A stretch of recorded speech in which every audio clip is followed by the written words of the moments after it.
الرحمن الرحیم، بڑائی جتانے کا عبرتناک انجام۔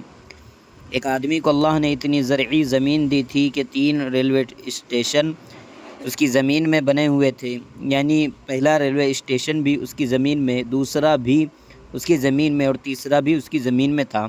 اتنی جاگیر کا مالک کروڑ پتی بندہ تھا۔ ایک مرتبہ دوستوں کے ساتھ شہر کے مرکزی چوک میں کھڑا ہوا باتیں کر رہا تھا۔ دوستوں نے کہا کہ کاروبار کی کچھ پریشانیاں ہیں۔ وہ ذرا موڑ میں آ کے کہنے لگا، اوہ بھوکے ننگو، تمہارے پلے ہی ہے کیا؟ کبھی کبھی جب پیٹ بھر کر کھانے کو مل جاتا ہے نا تو بندہ خدا کے لہجے میں بولنا شروع کر دیتا ہے۔ اس نے دوستوں کو کہا کہ تم پریشان رہتے ہو کہ آئیں گا کہاں سے، اور میں تو پریشان پھرتا ہوں کہ لگاؤں کہاں پہ۔ بس یہ عجب کا بول اللہ کو ناپسند آ گیا، بیمار ہو گیا اور چند مہینوں کے بعد خود تو دنیا سے رخصت ہوا اور ایک بیٹا پیچھے چھوڑ گیا۔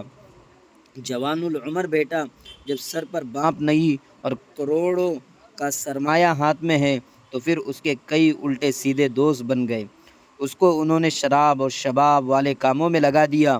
اب جوانے بھی لٹ رہی گئے، مال بھی لٹا رہے گئے، وہ اپنی مستیاں اڑا رہا ہے۔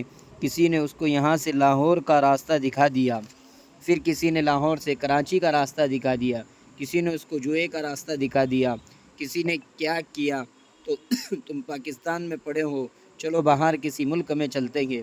اس نے اسے باہر کا راستہ دکھا دیا۔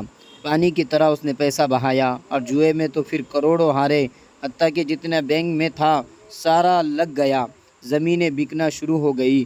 آہستہ آہستہ ایک مربع زمین بکتی گئی، وہ لگاتا گیا۔ ایک وقت آیا جب ساری زمینیں بک گئی۔ پھر وہ وقت آیا کہ وہ نوجوان جس کے گھر میں رہتا تھا اس کو وہ گھر میں بھی بیچنا پڑا۔ اب اس کے پاس اپنا گھر نہیں تھا، کھانے کے لیے اس کے پاس کچھ نہیں تھا۔ جس جگہ پر اس کے باپ نے بڑا بول بولا تھا اس کا بیٹا اسی جگہ پر آ کر کھڑا ہوتا اور لوگوں سے بھیک مانگا کرتا تھا۔ اللہ اکبر کبیرہ۔